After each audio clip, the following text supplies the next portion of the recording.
Welcome to TerraWagon, and this is the ID Buzz KickPad install. Here's a grouping of items that you'll need to install the kick pads.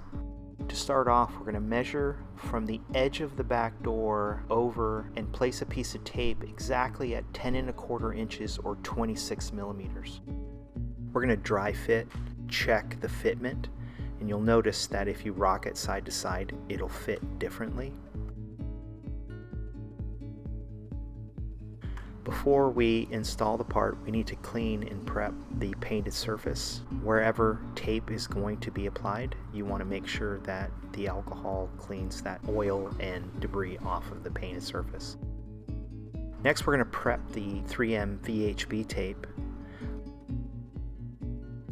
We're going to remove these two end tabs, and we're going to pull only 2 inches of the longer front side and just fold it over, exposing some of the tape. On both sides,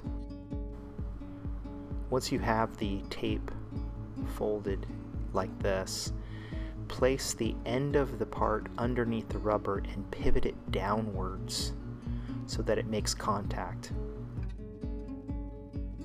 Just touch it off with your index finger and pull the lower tang away from the part.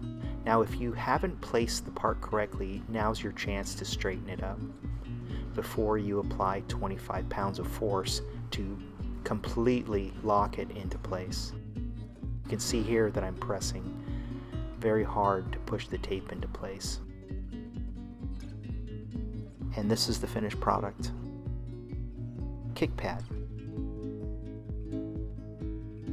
Another great product from TerraWagon.com.